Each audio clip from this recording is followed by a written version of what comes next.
buenas.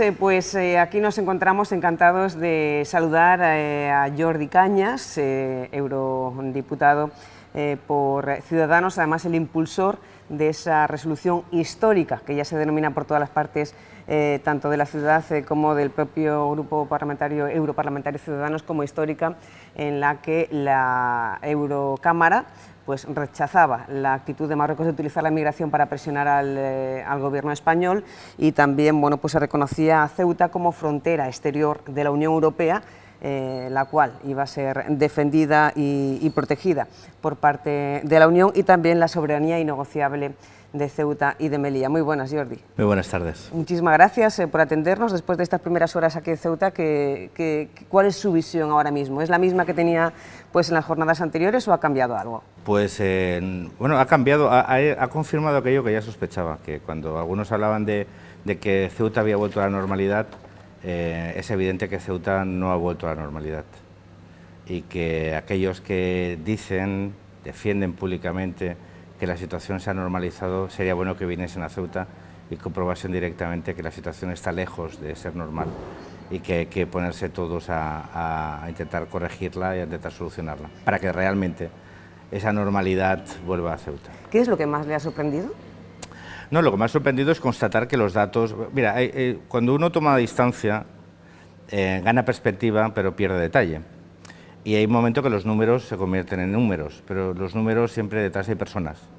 Y cuando uno deja de ver números en un papel y ve personas, pues te das cuenta de la magnitud del drama humano personal y del problema político, social y económico que significa. Entonces yo creo que muchas veces los responsables políticos tenemos que hacer el ejercicio no solo de abordar los problemas y solucionarlos desde la distancia, porque muchas veces es necesario mantener una cierta perspectiva para situarlos en la complejidad que les corresponde, pero también tenemos que acercarnos a los problemas para poner el rostro de personas y verlo. Entonces no es lo mismo hablar de 1.500 menores que están todavía de una forma, digamos, irregular o transitoria en Ceuta, a ver esos menores y ver en dónde se están alojados y el esfuerzo que ha tenido que hacer la ciudad de Ceuta para dar respuesta a una situación, a un auténtico drama humanitario, sin recursos, pero con la voluntad no solo institucional, sino y especialmente de la sociedad ceutina en su conjunto, de sus ciudadanos, de sus ONGs, pero también de sus administraciones, del ejército, de la policía, de bomberos.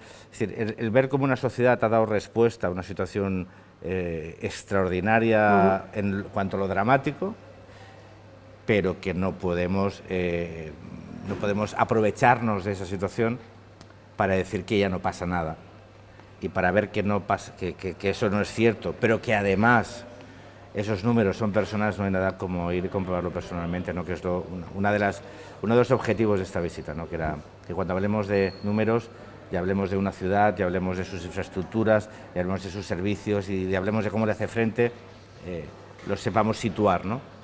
Y lo veamos no solo en un mapa, no solo en imágenes de televisión, sino en las imágenes personales, que son las que al final te mueven y te ayudan a seguir en el trabajo.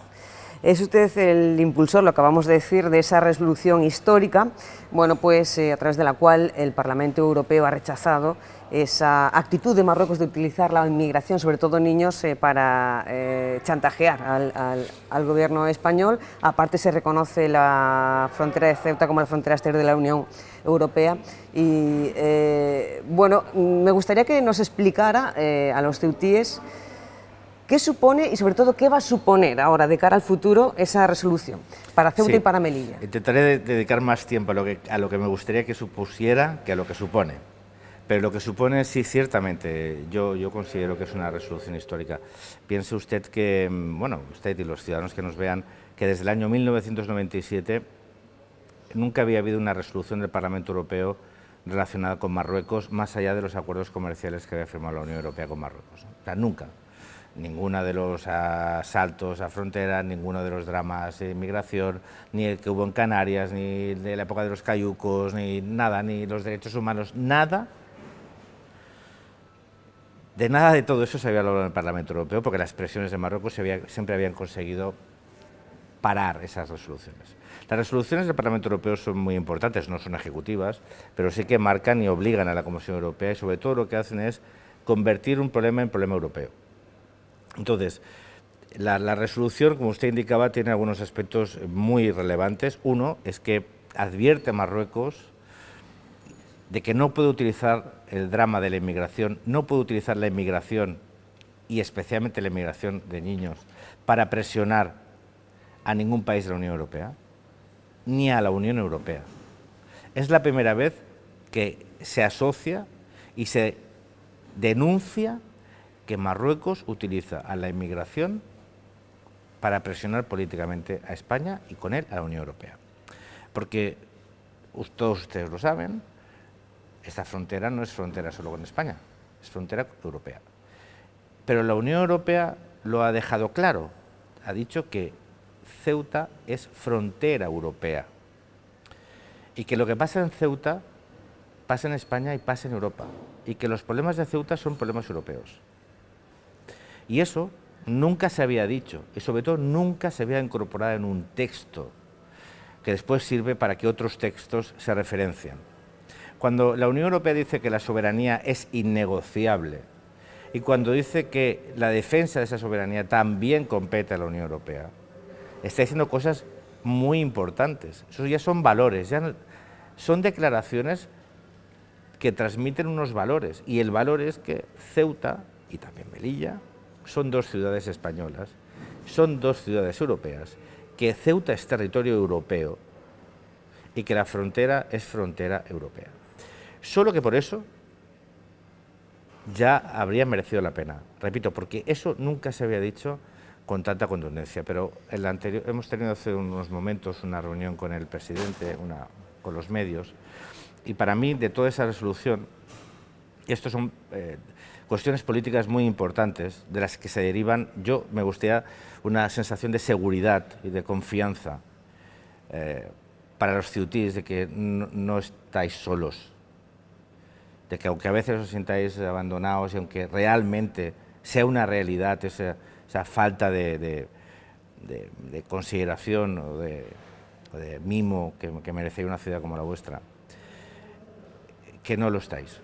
Y solo que por eso yo creo que merece la pena. Es decir, que la Unión Europea, el conjunto de su Parlamento, ¿no? que representa 27 países, de gente muy diversa, y que con una amplísima mayoría, a pesar de las presiones tremendas recibidas por los diputados, reafirme esos principios, es extraordinario, pero sobre todo porque dice una cosa muy importante, que pone en valor el comportamiento y la solidaridad del conjunto de los ciudadanos de Ceuta, sus ONGs, el ejército, la policía y sus instituciones.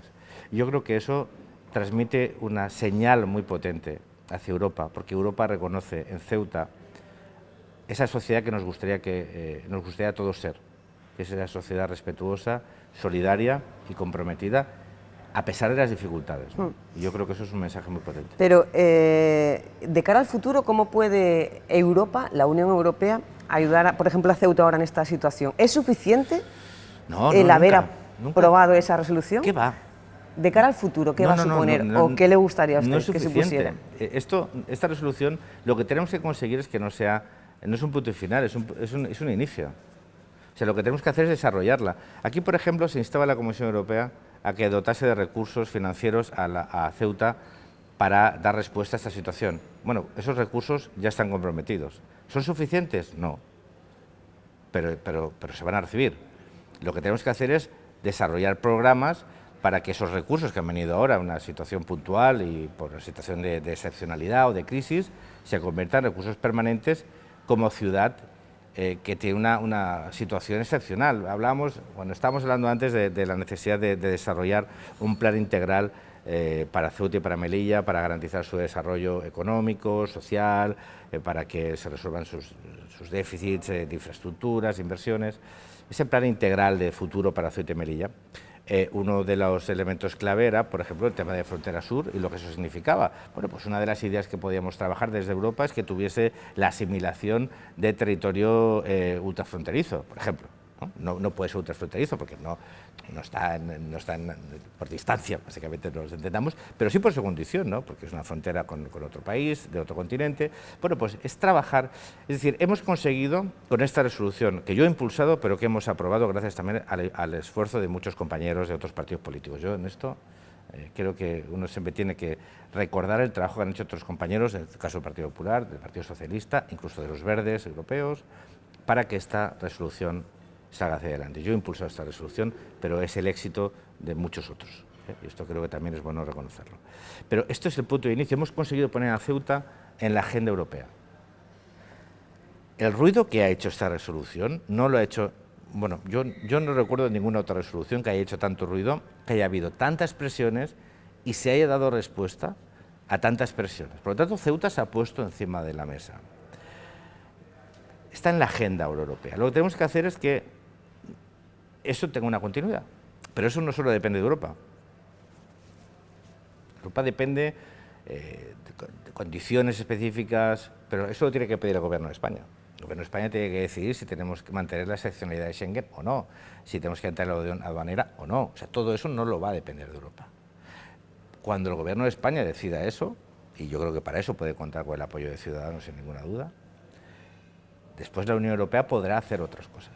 Pero primero, las decisiones que tienen que cambiar las relaciones entre Ceuta y el contexto de la Unión Europea es el Gobierno de España, porque lo que tenemos que hacer a futuro es, en ese plan que decíamos integral para Ceuta y para Melilla, que tiene que ser un plan para Ceuta y para Melilla, pero que después tiene que ser un plan que se desarrolle diferenciado, porque la realidad y la naturaleza de la situación en Ceuta y en Melilla en muchos aspectos son similares, pero en otros no son coincidentes, por lo tanto tiene que ser específica, pero eso dependerá de decisiones que tenga que tomar el Gobierno de España, y esas decisiones son clave para determinar pues, el modelo de crecimiento económico, qué tipo de inversiones quieres atraer, cuál es la relación que se tiene con el país vecino, qué tipo de prosperidad compartida se quiere construir.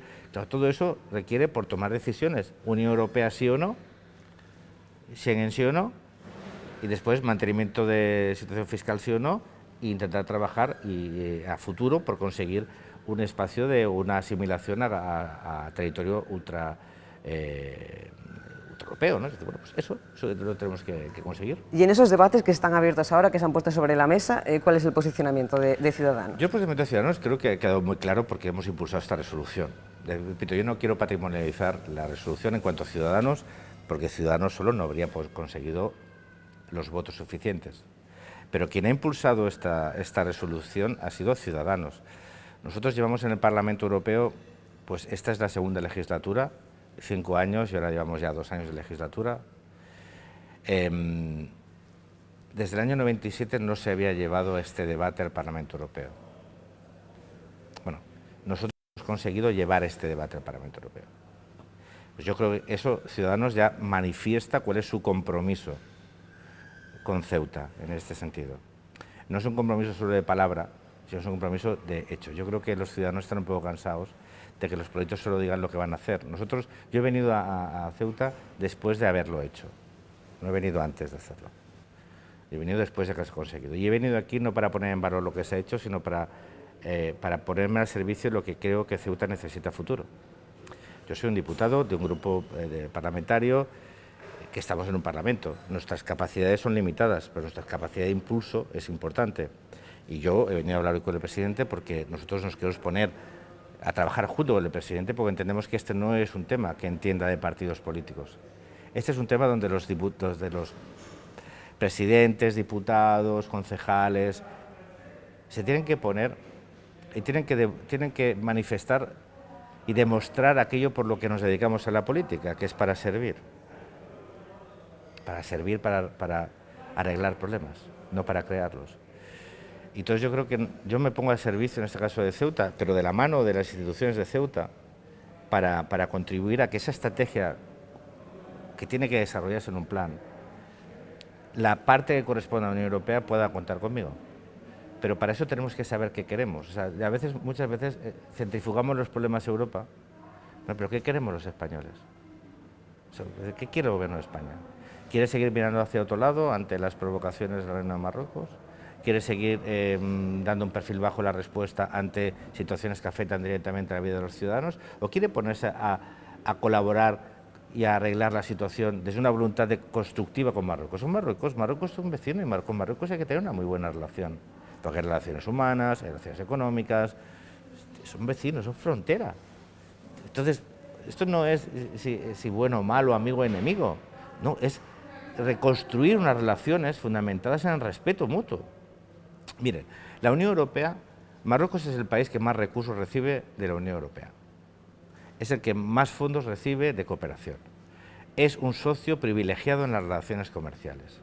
Bueno, pues un socio privilegiado en las relaciones comerciales, que recibe el mayor número de fondos y que es un socio estratégico y de vecindad, no puede chantajear a la Unión Europea. ¿Verdad? Hay cuestiones, hay cuestiones que no dependen de la Unión Europea, dependen del gobierno español. Han pasado ya 2 meses de esa situación, de esa crisis, 17-18 de mayo. ¿Ha hecho lo suficiente el gobierno español? Mire, yo antes te comentaba que para que seamos capaces de resolver esta situación tenemos que intentar dejarnos de reprochar las cosas unos a otros, en general, ¿no? O sea, yo creo que hay debates que se tienen que tener, pero a lo mejor tampoco hay que amplificarlos, porque la amplificación sí tiene unos réditos políticos, pero no sirve para resolver los problemas, ¿verdad? Un ciudadano de Ceuta le puede parecer muy bien que nos estemos tirando los trastos en la cabeza y que tú no has hecho, tú harías más, yo haría más, pero esto mientras, mira, hoy me han llevado, he ido a visitar el Tarajal, ¿no? Estación excepcional, una respuesta excepcional ante una situación excepcional, perfecto. Pero eso es una cosa coyuntural, puntual, que esperemos no se cronifique. Pero la frontera, en su situación actual, ¿cuántos años lleva así? Claro, si yo ahora he hecho fotos, si yo ahora me voy a Europa, enseño estas fotos y digo que eso es frontera sur europea, me dicen, perdona, ¿dónde está la frontera aquí? ¿Eso es frontera sur de otro país y en otro continente? ¿Ustedes han visto la frontera? Entonces, eso es objetivo, eso no es una opinión. Si yo me voy al Tarajal... ¿Reconocía esa realidad que vio hoy? O sea, ¿la conocía previamente? No, viendo esa caseta medio podrida, al tejado y con una valla, bueno, no quiero poner ningún calificativo, con un espigón que no es de espigón, que puedes pasear andando y que no controla...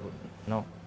Sinceramente, ¿le voy a engañar? No. O sea, yo me voy de aquí hoy muy esperanzado a nivel de la respuesta que ha dado la sociedad civil de Ceuta, de la que ha dado sus instituciones, pero muy preocupado por muchas cosas que he visto.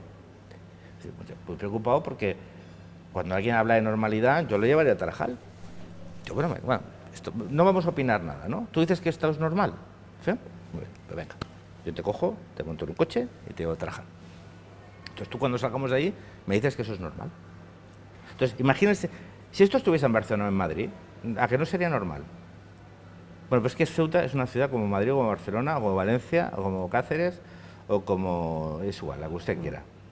¿Alguien hablaría de normalidad si en Ávila tuviésemos algo similar al Tarajal? Pregunto. Pues ya está. ¿A que se responde solo? Y pues ya está.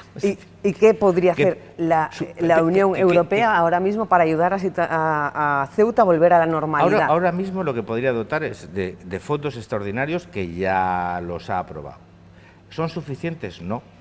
Y sobre todo no serán suficientes en función de cómo evolucione la situación. Si la situación no se resuelve y los niños no pueden ser devueltos a su país, o los adultos no son retornados a Marruecos y ni pasan a la península, pues esta situación así no puede continuar. Y sobre todo lo que no podemos es permitir que tenemos que, con naturalidad, hay un país que es socio y vecino que pueda decir un día ver una frontera y permitir entrar a 10.000 personas. Porque si aquí hubiera habido, si en vez de ser una sociedad como la ceutí, imagínense que hubiera habido una respuesta no solidaria. Es decir, de verdad, las instituciones públicas tienen que estar para resolver situaciones, problemas, pero sobre todo para evitarlos. Hay que resolver los creados y evitar los problemas. Por lo tanto, es imprescindible que la Unión Europea explique a Marruecos que esa situación no se puede repetir, que tiene la obligación de controlar su frontera, pero ¿sabe por qué tiene su obligación Marruecos de controlar la frontera? Le voy a dar un dato que seguramente algunos de sus espectadores desconocerán.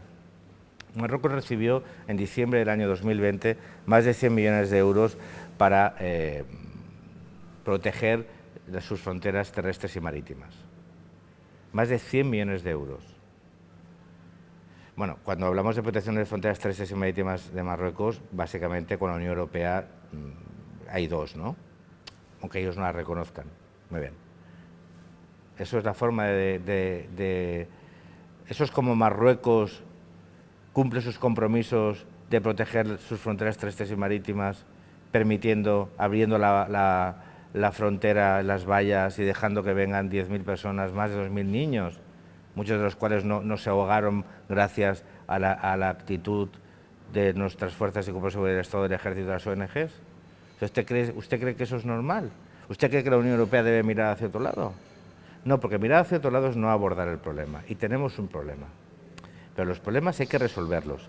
La Unión Europea tiene unos mecanismos para hacerlo, repito, Marruecos tiene unas relaciones privilegiadas con la Unión Europea, que si quiere mantenerlas, la Unión Europea lo que no puede hacer es consentir actuaciones como las sucedidas. Entonces yo creo que Marruecos tiene que entender, y tiene que entender que esta resolución lo que marca es un antes y un después, y sobre todo lo que marca es una línea roja, es decir, no vamos a volver a permitir que utilicéis niños para presionar a nadie.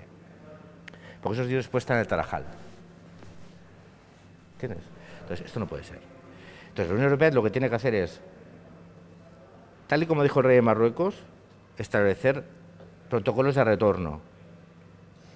Y se lo dijo a la Unión Europea, pues venga, vamos a firmar un acuerdo que comprometa los recursos que recibe el Reino de Marruecos en cooperación y ayuda al desarrollo, al respeto de la Declaración Universal de los Derechos del Niño, al respeto de los convenios de devolución o de retorno.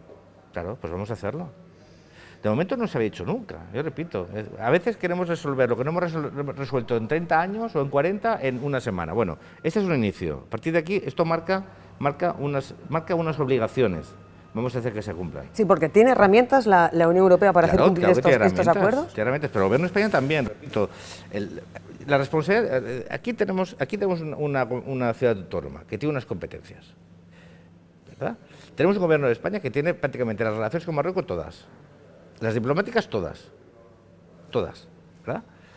Y la Unión Europea lo que tiene son unas relaciones comerciales y de cooperación. Hay un acuerdo de asociación que es una parte política de cooperación y una parte económica y comercial. Repito, un acuerdo comercial que privilegia extraordinariamente el Reino de Marruecos. Tenemos acuerdos de pesca con el Reino de Marruecos, acuerdos comerciales con el Reino de Marruecos, acuerdos de cooperación con el Reino de Marruecos. Bueno, ¿qué tiene que hacer el Reino de Marruecos? Cumplirlos. ¿Y qué tiene que hacer la Unión Europea? Exigir que se cumplan. Si la Unión Europea da dinero para que se refuercen fronteras y vemos que pasa lo que pasa, yo espero que el próximo informe del Tribunal de Cuentas de la Unión Europea analice dónde han ido esos 100 millones de euros, en qué se han gastado. Pues se han gastado en armamento, para eso no se da al Reino de Marruecos. Se da para que refuerce las fronteras, no para que las abra.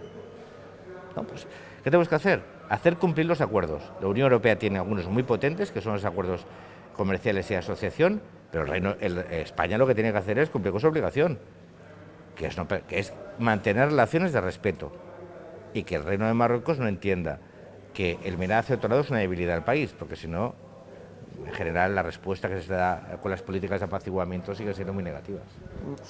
Otro de los debates que se está abriendo estos días es el estudio, la posibilidad de desplegar a Frontex en las fronteras de Ceuta y Melilla. Como vengan los de Frontex y vean la frontera ahí, yo creo que se van a sorprender, ¿eh? O sea, yo espero que antes que vengan los agentes de Frontex, realmente si finalmente decidimos que como frontera exterior es bueno, evidentemente control de fronteras siempre será el control de las autoridades españolas, pero que agentes de Frontex participen de ese control fronterizo en tanto que frontera exterior o que contribuyan a... Bueno, yo lo que espero es que antes de que vengan los agentes de Frontex, ahí vean una frontera. Bueno, acabo de mantener... He visto unas imágenes hoy, perdóneme, sí, de centenares de personas en situación irregular o situación ilegal que estaban hacía un mes que muchos de ellos habían cumplido la solicitud de asilo y estaban en la frontera, en la zona de recepción de documentos de asilados. O sea, las imágenes eran tercermundistas, no. Lo siguiente. O sea, Ceuta no se merece esto. Lo digo de verdad, sinceramente, no lo digo ahora, no, que a mí no, el dramatismo no me interesa, ni nada, pero es que Ceuta no se merece esto. Es decir, es una fundación que tiene que tener unas instalaciones apropiadas, tiene que tener una regulación apropiada de esto. ¿verdad? O sea, ¿usted imagina si viene un turista y pasa por ahí? O sea, va a las playas, ¿verdad? O sea, ¿cómo vamos a traer turistas a Ceuta en esa situación? Es que, repito, o sea, yo creo que de esto, los problemas, uno puede estar reprochándose muchas cosas, bueno, pero si esto lo tenemos y lo visualizamos, hay que resolverlo. Entonces usted me dice, no, Frontex, pero ¿usted imagina que vengan los agentes de Frontex? Yo no sé, si ven esto, no, yo quiero que vengan, ¿eh? Es más, yo lo que voy a intentar es que venga una misión del Parlamento Europeo y que venga una misión de la Comisión y que vengan aquí, vean esto en primera persona, lo vean. Yo creo que vean al Tarajal, pero usted que viniera. Entonces, algunos que dicen, lleva muchas fotos, este no es un problema europeo, esto no es un problema europeo. ¿Tú dónde piensas que quieren ir estos menores o estos adultos cuando llegan a la península? ¿Quedarse en España? Todos, ni hablar. Muchos quieren ir a Holanda, quieren ir a Alemania, quieren ir a Francia, quieren ir a Dinamarca, quieren ir a Suecia. Entonces, ¿vosotros creéis que este no es un problema europeo? Yo creo que es bueno. Yo creo que muchas veces el ocultar las cosas, lo que no hay que hacer es utilizarlas. Eso no hay que hacerlo nunca. Esto no hay que utilizarlo. Esto hay que explicarlo.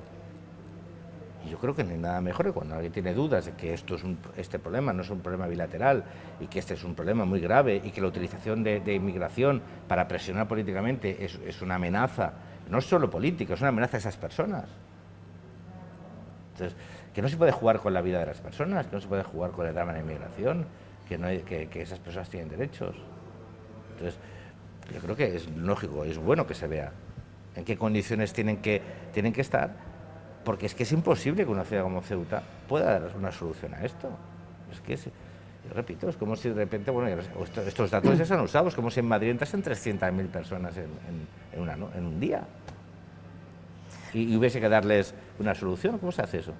Y el presidente de la ciudad se lo ha comentado hace unos minutos, la situación es insostenible, todavía entre el 20 y el 25% de las personas que han entrado continúan en Ceuta, unas 2.500 personas, más de 1.000 son menores y pues la solución que necesita la ciudad tiene que ser de forma inmediata. ¿Qué solución plantearía usted para esta situación? Bueno, primero exigir al Reino de Marruecos que cumpla con su palabra, que es que iba a permitir el retorno. Es que lo dijo el rey. O sea, no lo dijo un funcionario de bajo nivel, lo dijo el rey de Marruecos. Y se lo dijo la Unión Europea. Cuando decían que esto era un problema bilateral con España, entonces hubo un anuncio del Ministerio de Exteriores. El rey de Marruecos ha dado orden de que se resuelva inmediatamente y que se facilite el retorno. Facilítese. Claro, pero es evidente que todo eso es una estrategia. Bueno, pero como se ha dicho, como está escrito, como ha habido una respuesta a esto, pues claro que hay que estar. Yo, de hecho, cuando volvamos mañana al Parlamento Europeo, mañana trabajamos esta semana, vamos a hacer una carta a la Comisión y vamos a notificar a la Comisión lo que hemos visto y le vamos a exigir que exija a Marruecos que cumpla con sus compromisos. Eso es lo que puedo hacer yo. ¿Qué tiene que hacer el Gobierno de España? Pues dotar de recursos a la ciudad de Ceuta y dar una respuesta entonces en una situación de unos menores que en la situación actual no pueden permanecer en Ceuta. Eso es evidente. Entonces, o el Reino de Marruecos permite el retorno de esos menores, o si no, esos menores habrá que dar una salida, y esa salida pasa porque en Ceuta nos podría dar. Es que eso, repito... ¿Por España o por Europa también? La idea es que, si este es un problema europeo, los mecanismos de solidaridad tienen que ser europeos. Eso actualmente no pasa, pero es otra de las cosas que hay que instar.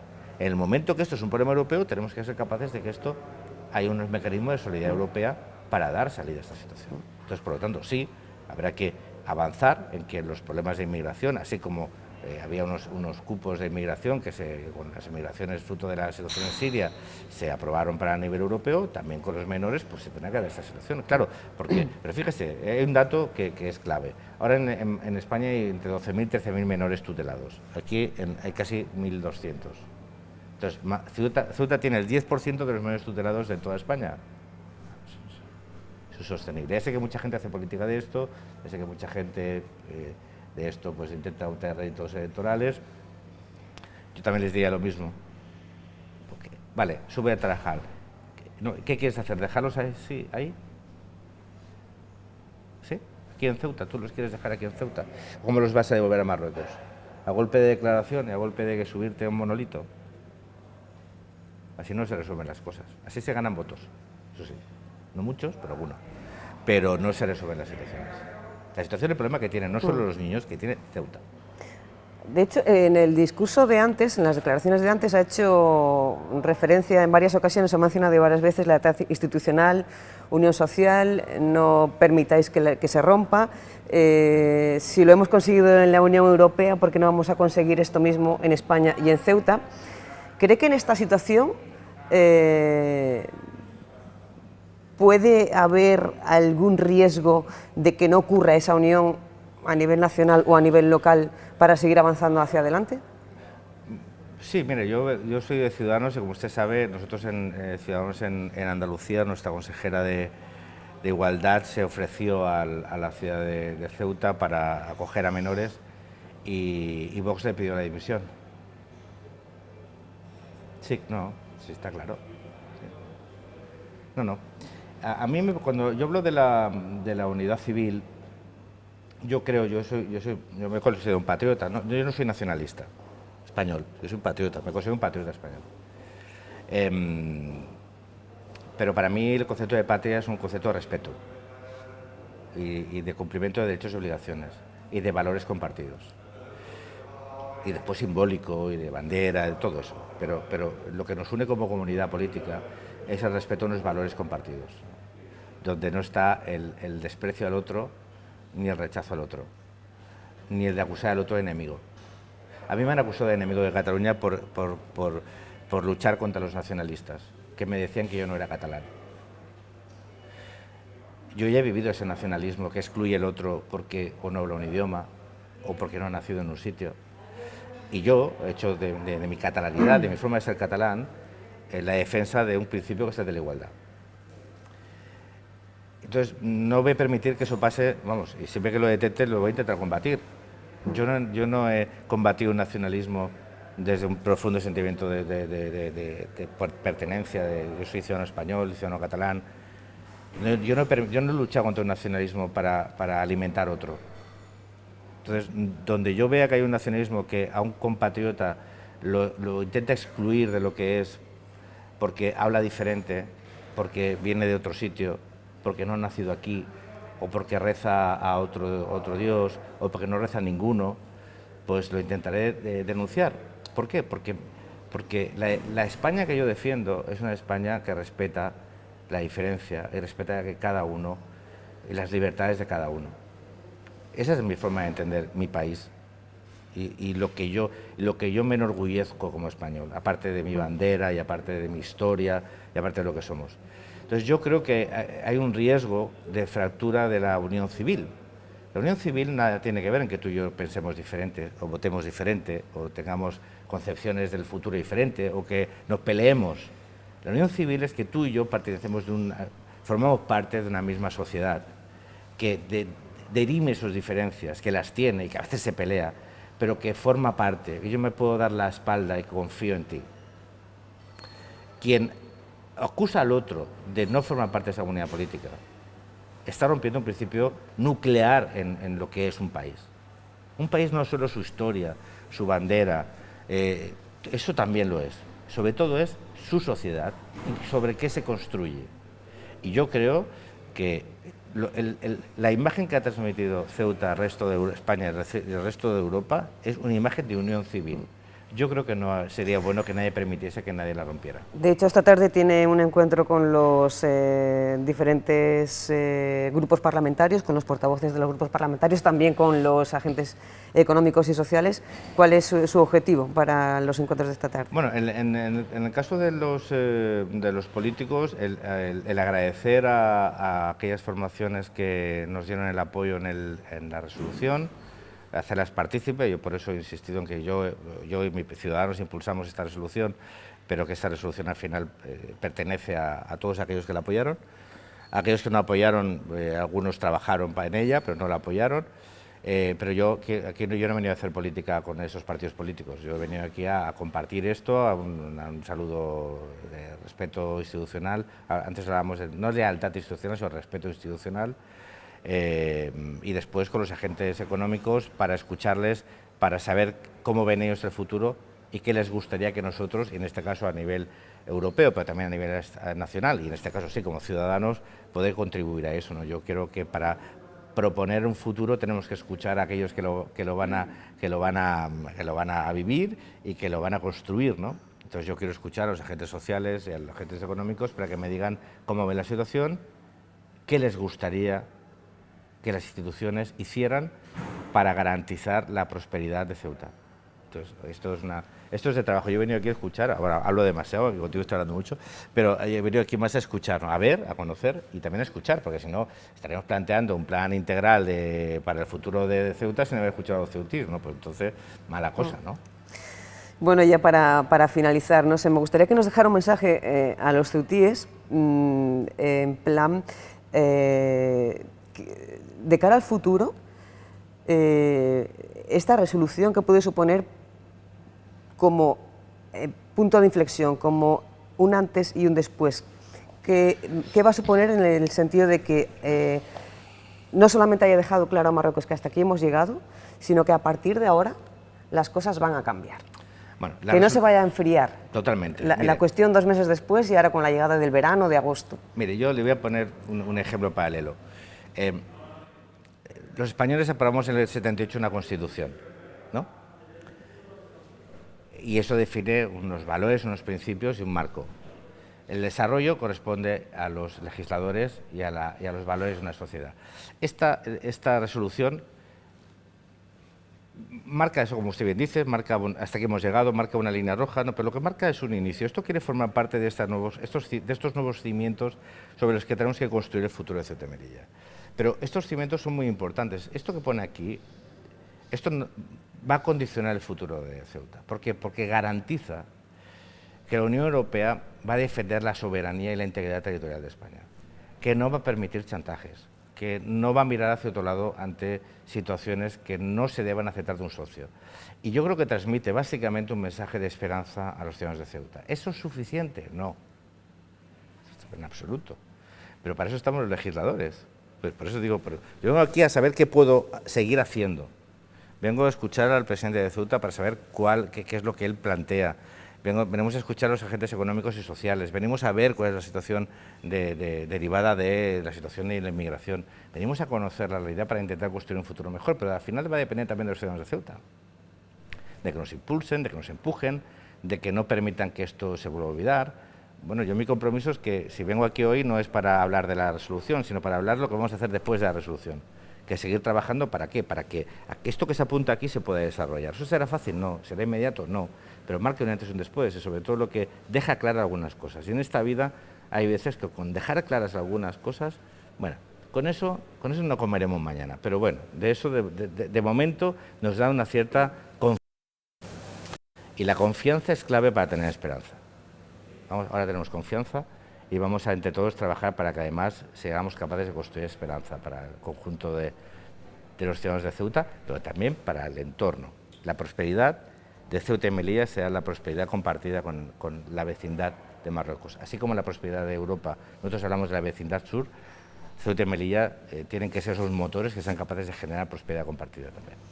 Pues Jordi Cañas, muchísimas gracias por la visita y también por permitirnos un hueco en estos minutos en la complicada y completa agenda que tiene durante toda la jornada. Muchísimas gracias. Muchísimas gracias a vosotros, es un placer. Un placer. Gracias.